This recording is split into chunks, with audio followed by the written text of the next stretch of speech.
Hey sob, jumpa lagi dengan saya Om Nizar dalam channel YouTube Jaga Jualan. Nah, di video kali ini saya akan membahas nasib dropshipper tahun 2023. Nah, untuk kalian sobat-sobat seller yang mau mencoba sistem dropship atau kalian seller dropshipper yang sudah lama terjun di dunia jualan online, harus simak video ini sampai habis.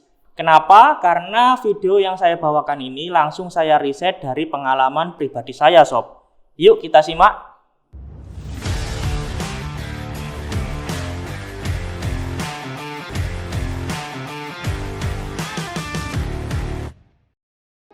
Nah, jualan online banyak sekali strateginya. Bahkan seller yang minim modal pun bisa berjualan online, yaitu dengan cara sistem dropship.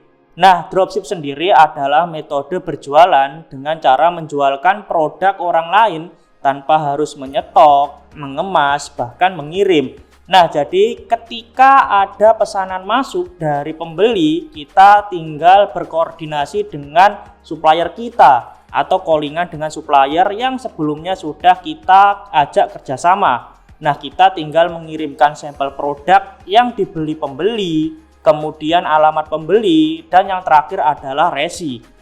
Nah, kemudian dari pengiriman barang ataupun dari barang atau produknya itu langsung dikemas dan dikirim dari supplier. Jadi semua pengiriman, pengemasan dan lain sebagainya itu adalah tanggung jawab dari supplier sob. Nah, akhir-akhir ini memang banyak sekali gejolak yang ada di dunia jualan online, khususnya di marketplace. Entah itu dari ekonomi yang semakin memburuk, banyaknya perusahaan e-commerce yang melakukan efisiensi terhadap perusahaannya, yaitu dengan cara melakukan PHK terhadap karyawannya besar-besaran, kemudian perubahan kebijakan marketplace yang serentak, dan yang paling terparah yaitu di tahun 2023 kemungkinan terjadinya resesi yang semakin memperburuk dari ekonomi global. Nah, semua itu membuat dunia marketplace ketar-ketir sob. Karena apa? Karena memang era bakar-bakar duit di marketplace itu memang sudah usai. Nah, sekarang saatnya bagaimana cara mereka membuat pembeli atau customer itu sadar berbelanja online tanpa harus menunggu adanya promo besar-besaran dan gratis ongkir. Nah, biar apa? Biar antara belanja online dan offline itu bisa seimbang dan setara sob. Tapi mungkin itu suatu hal yang mustahil sob. Bener nggak? Coba kalau benar bisa tinggalkan jejak di kolom komentar ya. Nah, dari semua itu akan berdampak kepada seluruh seller online, khususnya para dropshipper. Karena dropshipper ini adalah golongan ketiga sob setelah reseller. Nah, jadi yang mengandalkan modal dikit dengan cara dropshipper atau dropship akan selesai pada waktunya. Karena apa? Karena banyak faktor sob. Nah, hari ini saya akan menjelaskan kepada kalian apa aja faktor yang mempengaruhi seller dropship itu dipastikan kalah dalam persaingan di jualan online. Nah, tapi sebelum saya lanjut ke pembahasan lebih dalam lagi, seperti biasa sob, silakan yang belum like video ini, like dulu dong sebagai apresiasi kalian kepada saya agar saya tetap semangat mengedukasi kalian setiap harinya.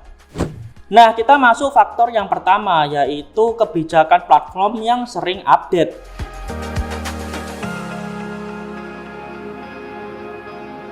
Nah, di faktor yang pertama ini yang sangat kita rasakan sob, khususnya para dropshipper. Pasalnya update kebijakan ataupun update biaya admin yang berubah-ubah bukannya malah memberikan efek yang bagus, tetapi malah membuat para seller itu geleng-geleng kepala dan angkat tangan. Nah, potongan biaya admin yang sangat besar, belum lagi ditambah biaya campaign program-program di marketplace yang juga lumayan. Nah, seller yang produksi sendiri aja masih suka ngeluh sob, apalagi para dropshipper. Ya memang sih kita harus mengikuti dari kebijakan platform tempat kita berjualan karena kita sekedar numpang lapak saja sob. Tapi kalau lama-kelamaan sama saja kita kerja bakti. Nah, untuk seller dropshipper atau seller dropship, untung dikit aja sudah seneng, apalagi ada kebijakan perubahan biaya admin yang semakin besar. Mau jadi apa coba? Nah, belum lagi adanya kebijakan perlindungan data privasi pembeli yang hampir semua marketplace itu menerapkan. Nah, secara tidak langsung sama saja akan membunuh seller dropship. Pasalnya namanya seller dropship itu butuh informasi dari pembeli sob untuk selanjutnya divalidasi ke supplier. Nah, kalau sebagian informasi tersebut ada yang disamarkan ataupun dihilangkan, mau jadi apa coba? Oke, kita masuk ke faktor yang kedua, yaitu supplier juga melakukan ekspansi di marketplace.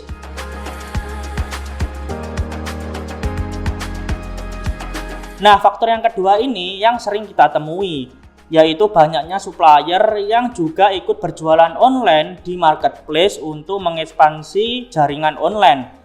Bahkan banyak sekali dari para toko supplier tersebut yang punya predikat mall atau official store yang merajai produk tanpa memikirkan dari reseller atau dropshippernya. Bahkan harga jual yang mereka pasang di marketplace itu masuk harga reseller. Nah, belum lagi mereka juga ikut promo-promo atau campaign-campaign yang ada di marketplace yang semakin menurunkan harga jual. Nah, jika supplier kalian dari dropship atau dropshipper ikut jualan online, maka wassalam sob, saingan kalian akan semakin banyak dan semakin ketat. Nah, kalian saingan dengan kompetitor kalian aja masih gelagepan, apalagi ditambah kalian mau saingan dengan supplier. Nah, mau jadi apa lagi itu? Nah, jika kalian punya supplier yang seperti itu, yang ikut jualan juga di marketplace, maka segera tinggalkan sob, karena dipastikan kalian akan kalah di persaingan. Nah, memang sih ada banyak supplier yang juga ikut jualan online tapi masih memberikan harga batas minimal penjualan di produknya. Nah, kalau kalian reseller sih fan-fan aja atau nggak masalah. Tetapi kalau dropshipper, nah sama saja sob, tidak recommended. Karena kalian pasti kalah di penjualan produknya. Otomatis itu karena alamat kalian ikut alamat supplier.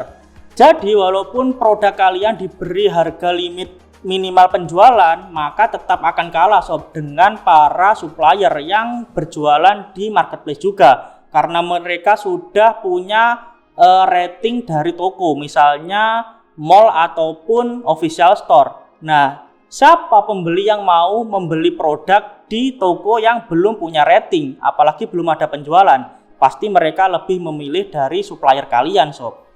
Nah, supplier mulai masuk dan mengekspansi marketplace karena memang marketplace punya potensi yang sangat bagus di penjualan produk. Jadi lebih enak dan mudah, sehingga ketika mereka merajai marketplace, maka kalian para dropshipper harus punya strategi dan teknik ampuh agar bisa bersaing dalam gempuran yang semakin keras ini sob. Nah, mungkin ini tadi adalah faktor-faktor yang mempengaruhi para seller dropship itu kalah dalam persaingan jualan online jika tidak punya strategi yang matang dan teknik yang baru terkait jualan online, dan dipastikan akan sedikit yang bertahan di tahun depan sob, atau di tahun 2023. Nah, gimana menurut kalian? Oke, mungkin cukup sekian. Apabila ada trik, tips, atau saran lainnya seputar video yang akan saya bahas di video selanjutnya, bisa tinggalkan jejak di kolom komentar. Dan jangan lupa klik like, share, dan subscribe, serta nyalakan notifikasi lonceng agar kalian tidak ketinggalan seputar dunia marketplace terbaru. Nah, mungkin cukup sekian dari saya. Ada kurang lebihnya mohon maaf. See you next time.